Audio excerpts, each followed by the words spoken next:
నమస్తే అందరికీ welcome to PJ digital news. ఈరోజు జూన్ 3కు సంబంధించిన ప్రధాన వార్తలు ఏమున్నాయో చూద్దాం. ఇప్పటి వరకు మన ఛానల్ని సబ్స్క్రైబ్ చేసుకోకుంటే వెంటనే చేసుకోండి, లైక్ చేయండి, షేర్ చేయండి, వీలైతే కామెంట్ కూడా పెట్టండి. వీలైనంత వరకు ప్రతి అప్డేట్ను మీకు అందించే ప్రయత్నం చేస్తుంటాము. కాబట్టి సబ్స్క్రైబ్ ఇంకా చేసుకోకపోతే చేసుకోండి, బెల్ ఐకాన్పై క్లిక్ చేయండి. మేము పెట్టే ప్రతి వీడియోలు కూడా మీకు నోటిఫికేషన్ ద్వారా అందుతాయి. ఇలా జూన్ 3కు సంబంధించిన ప్రధాన వార్తలు ఒకసారి చూసే ప్రయత్నం చేద్దాం. ప్రగతే మా పదం, రాష్ట్రాన్ని దేశంలోనే అగ్రస్థానంలో నిలుపుతాం. 2047కి $3 ట్రిలియన్ ఎకానమీ లక్ష్యం. న్యూయార్క్, టోక్యోతో పోటీ పడేలా ఫ్యూచర్ సిటీ. రాష్ట్ర ఆవిర్భావ దినోత్సవంలో సీఎం రేవంత్ రెడ్డి 9 మంది ప్రముఖులకు నగదు పురస్కారాలు.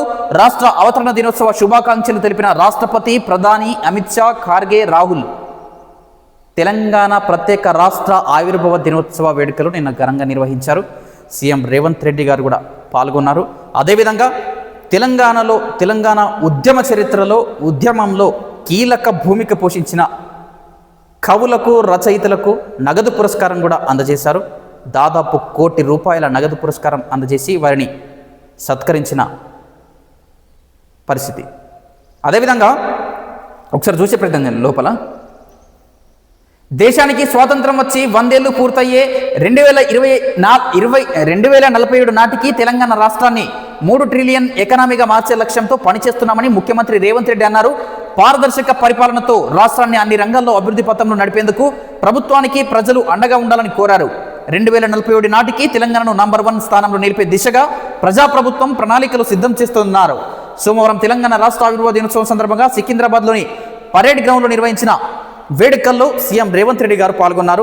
2047 కల్లా దేశాన్ని $3 ట్రిలియన్ అంటే మన రాష్ట్రాన్ని $3 ట్రిలియన్ల మారుస్తామని చెప్పేసి కూడా చెప్తా ఉన్నారు.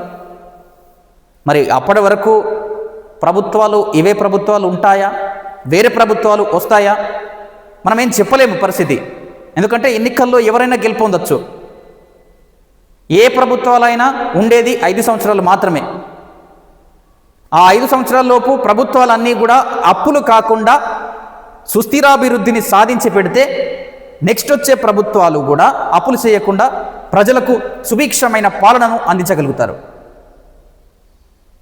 ప్రత్యేక తెలంగాణ రాష్ట్రం ఏర్పాటు కంటే ముందు, అంటే ఏర్పడే సమయం నాటికి తెలంగాణ మిగులు బడ్జెట్గా ఉండేది.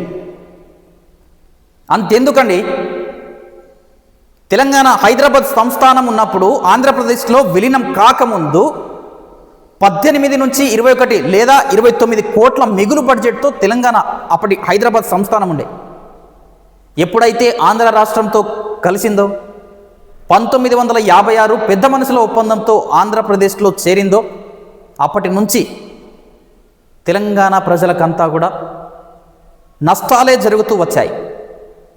పెద్ద మనుషుల ఒప్పందంలో చేసుకున్న ఒప్పందాలు 14 సేఫ్ గార్డ్స్ని కూడా ఆంధ్రప్రదేశ్ ఉల్లంఘిస్తూ వచ్చింది. దాని కారణంగానే 1969లో ప్రత్యేక తెలంగాణ రాష్ట్ర ఉద్యమం జరిగింది. ఇదంతా ఒకెత్తైతే తెలంగాణకు ఎంత నష్టం జరిగిందంటే అప్పట్లో ఒకసారి తెలుసుకుంటే అన్నీ పోను ఒక 3 సంవత్సరాలు మాత్రమే, 3 లేదా 5 సంవత్సరాలు సబ్జెక్టు కండిషన్, కేవలం 3 నుంచి 5 సంవత్సరాలు మాత్రమే తెలంగాణకు సంబంధించిన రాజకీయ నాయకులు ఆంధ్రప్రదేశ్కు ముఖ్యమంత్రిగా వివరించారు. అందులో పివి నరసింహారావు గారు కానీ, అంటే మిగతా వాళ్ళంతా కూడా ఆంధ్రప్రదేశ్కు సంబంధించిన వారే. నీలం సంజీవ్ రెడ్డి కానీ, కాసు బ్రహ్మానందరెడ్డి కానీ, జలగం వెంగళరావు కానీ, వీళ్ళంతా కూడా ఆంధ్రప్రదేశ్కు సంబంధించి. ఎక్కడెక్కడో టంగుటూరి అంజయ్య, మన పివి నరసింహారావు గారు, సో వీళ్ళంతా కూడా తెలంగాణకు సంబంధించి. ఒక ముగ్గురేమో ముఖ్యమంత్రిగా వివరించారు. సో అలా అలా అలా కొనసాగుతూ వచ్చింది. 1969 ఉద్యమం కూడా నీరు గారడానికి రాజకీయ నాయకులే కారణమన్న అపవాదాలు ఇప్పటికీ ఉన్నాయి. ఎందుకంటే ఆ క్షణంలో కేంద్ర ప్రభుత్వం ఆ సంబంధిత నాయకులకు పదవులు ఆశ చూపడంతోనే పదవులకు ఎగిరిపోయారు. దీంతో విద్యార్థులను మార్గదర్శకులుగా చేపట్టే నాయకులు లేక అప్పటి తెలంగాణ ఉద్యమం నీరుగారింది. సో అట్లా రాజకీయ నాయకులు వారి సొంత లాభం కోసము జై తెలంగాణ వాదాన్ని వినిపించారు అన్న అపవాదాలు కూడా ఉన్నాయి. అదేవిధంగా కొంతమంది రాజకీయ నాయకులు, నిఖార్సుగా పనిచేసిన రాజకీయ నాయకులు కూడా ఉన్నారు. ములికి నిబంధనల విషయంలో పివి నరసింహారావు గారు సొంతంగా న్యాయవాదిని పెట్టుకొని మరీ సుప్రీంకోర్టులో గెలవడం జరిగింది, కేసు గెలవడం జరిగింది. అది సంచలనం అని చెప్పొచ్చు మనం. అంటే అప్పటి వరకు ములికి నిబంధనలు చెల్లవు చెల్లవు చెల్లవు అంటూ వచ్చినప్పటికీ పివి నరసింహారావు గారు ముఖ్యమంత్రిగా ఉన్నప్పుడు సొంతంగా న్యాయవాదిని పెట్టుకొని ఆ కేసు వాదించినప్పుడు కేసు గెలవడం జరిగింది. సో అదొక ఘనత అని చెప్పొచ్చు మనకు. అట్లా 2001 నుంచి మళ్ళీ మలిదశ ఉద్యమం మొదలు కావడం జరిగింది. టీఆర్ఎస్ పార్టీ స్థాపన జరిగింది, గిరిగ్లాని కమిటీ, ముఖ్యమంత్రులు మారారు, చంద్రబాబు నాయుడు, వైఎస్ రాజశేఖర్ రెడ్డి. సో ఇవన్నీ జరుగుతూ వచ్చిన సందర్భంలో ఉద్యమం ఉవ్వెత్తున ఎగిసిపడింది మాత్రం 2009 సమయంలోనే. ఎప్పుడైతే కేసీఆర్ గారు సిద్దిపేటలో జరిగిన ఉద్యోగ గర్జనలో కీలక ప్రకటన చేశారు, రేపటి నుంచి ప్రత్యేక తెలంగాణ రాష్ట్రం ఇవ్వకపోతే కేసీఆర్ సచ్చుడో తెలంగాణ వచ్చుడో అనే నినాదంతో ఆయన ఆమరణ నిరాహార దీక్షకు పూనుకున్నారు. ఆ సమయంలో సిద్దిపేటలోని ఓ ప్రాంతంలో ఆయన నిరాహార దీక్షకు సిద్ధమైనప్పుడు పోలీసులు వారిని అరెస్టు చేయడంతో ఎక్కడ తెలంగాణ వస్తుందో లేదో, తెలంగాణ పోతుందో అనుకున్న ఆందోళనతోటి కాసోజు శ్రీకాంతాచారి, మలిదశ తొలి అమరుడు, తనపై పెట్రోలు పోసుకొని నిప్పంటించుకొని ఆత్మ బలిదానం చేశారు ఆయన. అట్లా చికిత్స పొందుతూ డిసెంబర్ 4వ తేదీ అనుకుంటా ఆయన మృతి చెందారు. ఆయన మృతితో యావత్తు రాజకీయ నాయకులంతా కూడా ఏకతటిపై వచ్చారు. అప్పుడు కోదండరాం గారి నేతృత్వంలో పొలిటికల్ జేఏసీని ఏర్పాటు చేశారు. ఈ పొలిటికల్ జేఏసీ ఉద్యమ కార్యాచరణను రూపొందించుకొని సంవత్సరం పాటు వివిధ కార్యక్రమాలను నిర్వహించింది. పల్లె పల్లె పట్టాలపైకి, రైలు రోకో, హైదరాబాద్ రోడ్డుపై పోయి అని చెప్పి వంటా వార్పు, ఇలా అనేక కార్యక్రమాలు చేపడుతూ కేంద్రం మెడల్ వంచింది. అదే సమయంలో కేసీఆర్ నిరాహార దీక్ష కొనసాగుతుంది. నవంబర్ 29వ తేదీ 2009 ఆయన ఆమరణ నిరాహార దీక్షకు పూనుకున్నారు. అరెస్ట్ అయితే ఆయన జైల్లో ఆరోగ్యం సమస్యలు ఏర్పడితే ఆసుపత్రికి చేర్పించడం జరిగింది. ఆసుపత్రిలోనే ఆయన నిరాహార దీక్షను కూడా మొదలు పెట్టడం జరిగింది. ఆయనకు తోడుగా మన కొత్తపల్లి జయశంకర్ గారు ప్రొఫెసర్, ఆయనకు వెన్నంటి ఉన్నారు. సో అలా డిసెంబర్ 11వ తేదీ వరకు ఆ దీక్ష కొనసాగింది. డిసెంబర్ 9 అనుకుంటా కేంద్ర మంత్రి చిదంబర్ గారు ప్రత్యేక తెలంగాణ రాష్ట్రం ఇస్తామన్న ప్రక్రియను మొదలు పెడతామని చెప్పి కూడా ప్రకటన చేయడం జరిగింది. సో అది చేయడంతో ఆంధ్రప్రదేశ్ నుంచి మళ్ళీ వ్యతిరేకత రావడం జరిగింది. అట్లా వ్యతిరేకత రావడంతో మళ్ళీ డిసెంబర్ 23వ తేదీ అనుకుంటా మళ్ళీ తెలంగాణ ప్రకటన వెనక్కి తీసుకుంటున్నట్టుగా కూడా ప్రకటించిన పరిస్థితులు కల్పించారు అప్పటి ఆంధ్రప్రదేశ్ నేతలు. సో మళ్ళీ ఉద్యమం ఉవ్వెత్తున ఎగిసిపడింది, మళ్ళీ కార్యక్రమాలను మళ్ళీ చేపట్టారు. సో అలా శాసనసభ, లోక్సభ, రాజ్యసభలలో బిల్లులు ప్రవేశపెట్టారు. ఆ బిల్లుల విషయంలో ఆంధ్రప్రదేశ్కు సంబంధించిన నేతలు ఎంతోమంది వ్యతిరేకత వెళ్ళగక్కారు. అట్లా ఎట్టకేలకు ఫిబ్రవరి 18, 19వ తేదీన లోక్సభలో మన ప్రత్యేక తెలంగాణ రాష్ట్ర బిల్లు ప్రవేశపెట్టినరు. ఫిబ్రవరి 20వ తేదీన రాజ్యసభలో ప్రవేశపెట్టారు. ఎట్టకేలకు గెజెట్ చేయడం జరిగింది మార్చి 1కి. అప్పటి నుంచి రాష్ట్రపతి పాలన కొనసాగింది జూన్ 2వ తేదీ వరకు. ఎట్టకేలకు జూన్ 2వ తేదీన ప్రత్యేక తెలంగాణ రాష్ట్రాన్ని అందరికీ కల్పించడం జరిగింది. ఇదంతా ఉద్యమానికి సంబంధించి షార్ట్గా చెప్పిన నేపథ్యం. అందులో ఏవైనా డేట్లు కన్ఫ్యూజన్గా ఉన్నా, ఏవైనా డేట్లు పొరపాట్లు ఉన్నా సబ్జెక్టు కండిషన్ కాస్త చెక్ చేసుకోండి. సో ఇది ప్రత్యేక తెలంగాణ రాష్ట్రానికి సంబంధించి. మరి నిన్ననే చెప్పొచ్చు కదా అంటే నిన్న అయిపోయింది, నిన్న వేడుకలలో బిజీగా ఉన్నారు అందరూ కూడా. మనకు ప్రతిరోజు ప్రత్యేక తెలంగాణ వచ్చిన రోజు కానీ మనం భావించాలి. ఏదో ఒక రోజున తెలంగాణ రాష్ట్ర అవతరణ దినోత్సవాన్ని జరుపుకొని తూతుమంత్రంగా వదిలేయడం కాకుండా అదే ఉద్యమ పటిమ, అదే పోరాట పటిమ ప్రతి సమస్యలో చూపాలి. మన పూర్వీకులు, మన అన్నలు, అక్కలు ఎంతోమంది ఉద్యమ పటిమ కారణంగా ప్రత్యేక తెలంగాణ రాష్ట్రం వచ్చింది, ఊరికేనే రాలేదు. ఎంతోమంది విద్యార్థుల బలిదానాల కారణంగా మన తెలంగాణ వచ్చింది, ఊరికే రాలేదు. వాళ్ళ పోరాట పటిమనంతా కూడా మనమంతా కూడా స్ఫూర్తిగా తీసుకోవాలి. ప్రస్తుత ప్రభుత్వాలు చేస్తున్న వ్యతిరేకతను ఎక్కడికక్కడ ఖండిస్తూ ఉండాలి. ప్రభుత్వం చేస్తున్న మంచి పనులను పొగుడుతూ ఉండాలి. అంటే వాళ్ళని మంచి చేస్తే మంచి చేస్తున్నారనే చెప్పాలి తప్పితే ఏదో పని కట్టుకొని మాత్రం అట్లా చేయొద్దు. ఖచ్చితంగా వ్యతిరేకంగా వివరిస్తే ఖచ్చితంగా ఖండించాలి. ఉద్యమ పటిమను చూపాలి. ఖచ్చితంగా సమస్యలు పరిష్కరించుకునే విధంగా చూడాలి. సో మిగతా ప్రధాన వార్తలు ఏమో ఒకసారి చూసే ప్రయత్నం చేద్దాం. 11న కాళేశ్వరం విచారణకు కేసీఆర్, ఆయన విజ్ఞప్తి మేరకు హాజరు, తేదీ మార్పు. 10వ పేజీలో మిగతాది. కేసీఆర్ గారికి కాళేశ్వరం కమిషను నోటీసులు జారీ చేసిన విషయం మనకు తెలిసిందే.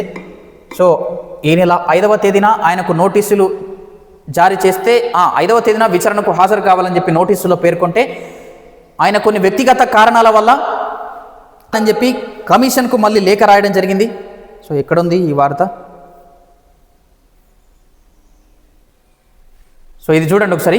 11న కాళేశ్వరం కమిషన్ విచారణకు కేసీఆర్. కాళేశ్వరం ఎత్తిపోతల పథకంపై జస్టిస్ పిసి ఘోష్ కమిషన్ విచారణకు మాజీ ముఖ్యమంత్రి కేసీఆర్ 11వ తేదీన హాజరు కానున్నారు.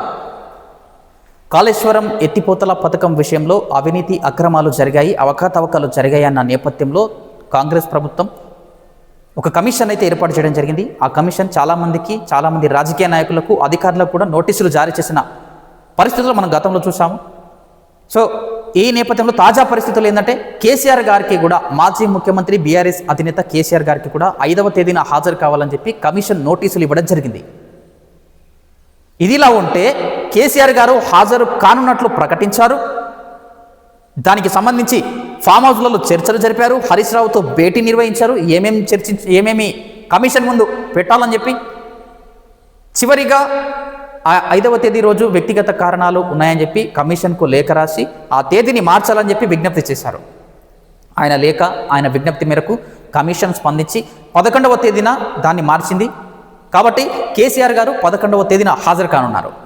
అంతకుముందు హరీష్ రావుకు నోటీసులు కూడా ఇచ్చిన పరిస్థితి తెలిసిందే మనకు. ఆయన కమిషన్ ముందు హాజరైన తర్వాతనే కేసీఆర్ గారు హాజరు కానున్నట్లు కూడా తెలుస్తూ ఉంది. చూడాలి మరి ఈ విషయంలో ఏం జరుగుతుందో. సో ఇవి ఆంధ్రజ్యోతి పేపరు. ఒకసారి ఒక్క నిమిషం. బ్లాక్ 7 బాధ్యత తప్పించుకోలేరు, మేడిగడ్డ కుంగుబాటు నిర్మాణ వైఫల్యమే, తొలగించినా సురక్షితం చేయాలన్న మీ పనే, సమగ్ర పునరుద్ధరణకు ప్రణాళిక అందించాలి, ఇతర బ్లాక్లపై ప్రభావం పడకుండా చూడాలి, 3 బ్యారేజీల్లో ఒకే రకమైన నిర్మాణ లోపాలు, ఎన్డీఎస్ఏ నివేదిక స్పష్టంగా చెప్పింది. ఎల్ఎన్టీ సంస్థకు ప్రభుత్వం స్పష్టీకరణ. మేడిగడ్డ బ్యారేజీ కుంగుబాటు నిర్మాణ వైఫల్యమేనని, మేడిగడ్డ బ్యారేజీలో కుంగుబాటుకు గురైన బ్యారేజీ ఇదంతా కూడా వైఫల్యమే అని చెప్పేసి కూడా ఆ నివేదిక రావడం జరిగింది. నిర్మాణ వైఫల్యమే అని చెప్పి కూడా ఎల్ఎన్టీ సంస్థ బాధ్యత వహించాల్సిందేనని తేల్చి చెప్పింది. దేశంలో ఆనకట్టల భద్రతకు సంబంధించి ఎన్డీఎస్ఏ అత్యున్నత చట్టబద్ధమైన సంస్థ అని, దాని నివేదికకు ఆధారంగా అందరూ కట్టుబడి ఉండాల్సిందేనని తెలిపింది. నివేదికలోని కొన్ని ఎంచుకున్న వ్యాఖ్యలను అంగీకరించి కొన్నింటిని తిరస్కరించడం కుదరదని, నివేదికను మొత్తంగా చూడాలని మేడిగడ్డ నిర్మాణ సంస్థ అయిన ఎల్ఎన్టీకి స్పష్టం చేసింది. ఈ మేరకు శనివారం రాష్ట్ర నీటిపారుదల శాఖ ఆ సంస్థకు ఘాటైన లేఖను రాసింది. కాళేశ్వరం ప్రాజెక్టులోని మేడిగడ్డ బ్యారేజీ వైఫల్యానికి నిర్మాణ లోపాలు కూడా కారణమని, ప్రణాళిక ప్రకారం నిర్మాణం చేయడం వల్లే బ్యారేజీ కుంగిందని, ఇష్టరాజ్యంగా నిర్మాణం జరిగిందని జాతీయ ఆనకట్టల భద్రతా సంస్థ ఎన్డీఎస్ఏ తేల్చిందని ప్రస్తావించింది. నిర్మాణ వైఫల్యాలే దీనికి ప్రధాన కారణం అని చెప్పి కూడా ఎన్డీఎస్ఏనే స్పష్టంగా పేర్కొందని చెప్పి రాష్ట్ర ప్రభుత్వం కూడా చెప్పింది. ఆ ఎల్ఎన్టీ సంస్థని బాధ్యత వహించాల్సిందని కూడా చెప్తా ఉన్న పరిస్థితి. సో ఇది ఆంధ్రజ్యోతి పేపర్కి సంబంధించి. నెక్స్ట్ వేరే పేపర్ చూసే ప్రయత్నం చేద్దాం. నెక్స్ట్ వెలుగు దినపత్రిక చూద్దాం. కొత్త ఛాంపియన్ ఎవరో నేడు ఐపీఎల్ ఫైనల్ మ్యాచ్ ఆర్సీబీతో పంజాబ్ కింగ్స్ తలపడనుంది. ఐపీఎల్ ఎట్టకేలకు ముగిసే దశకు వచ్చింది. ఈరోజు మంగళవారం ఆర్సీబీ రాయల్ ఛాలెంజ్తో పంజాబ్ కింగ్స్ తలపడనున్నాయి. తుది పోరు చెప్పొచ్చు. యావత్తు క్రీడా అభిమానులు కూడా ఎంతో ఉత్కంఠగా ఆసక్తిగా ఎదురు చూస్తూ ఉన్నారు. అటు ఆ జట్టు అభిమానులు, ఈ జట్టు అభిమానులు. ఏ మ్యాచ్ గెలనుందో, ఫైనల్కు రావడం అంటే మామూలు విషయం కాదు. ఎన్నో క్వాలిఫైయర్స్, ఎన్నో మ్యాచ్లు గెలిచి ఈ స్టేజ్కి వస్తారు కాబట్టి రెండు జట్లు కూడా టఫ్ ఫైట్ ఇచ్చే అవకాశాలు కూడా కనిపిస్తాయి. చూడాలి మరి ఎవరికి ఐపీఎల్ 2025 వరిస్తుందో అనేది. ఆగమైన వ్యవస్థలను సెట్ చేస్తున్నాం, ఆటంకాలను అధిగమిస్తూ ముందుకు వెళ్తున్నాం. రాష్ట్ర అవతరణ దినోత్సవంలో సీఎం రేవంత్ రెడ్డి బానిసత్వాన్ని తెలంగాణ సమాజం సహించదు, ప్రజల ఆలోచనలను ప్రభుత్వం ఆచరిస్తుంది. తెలంగాణ వల్లే కులగణనకు కేంద్రం ఒప్పుకుంది. ప్రపంచంతో పోటీ పడేలా తెలంగాణ రైజింగ్ 2047. 10 ఏళ్లలో $1 ట్రిలియన్ ఎకానమీగా రాష్ట్రం. న్యూయార్క్, టోక్యోతో పోటీ పడేలా ఫ్యూచర్ సిటీ. స్వయం సహాయక గ్రూపుల్లోని మహిళలకు ఉచిత వైద్య పరీక్షలు, సన్నబియ్య పంపిణీ, 3 కోట్ల మందికి లబ్ధి ప్రభుత్వ స్కూళ్లలో. సో రాష్ట్ర ప్రభుత్వం చేసిన ఘనకార్యాలు, ఇప్పటివరకు చేసిన సంక్షేమ పథకాలకు సంబంధించి సరళిని వివరించారు. నిరుద్యోగులంతా కూడా ఎదురు చూస్తున్నారు అని చెప్పి మనం గతంలోనే ప్రస్తావించాము, మాట్లాడాము కూడా. ఎట్లాంటి నోటిఫికేషన్ల విషయంలో మాట్లాడకపోవడం, మరి ఎప్పుడు విడుదల చేస్తారో మరి మళ్ళీ వేచి చూడాల్సిన పరిస్థితి అభ్యర్థులకు. ఎక్కడ కూడా దానికి సంబంధించి మాట్లాడలేదు.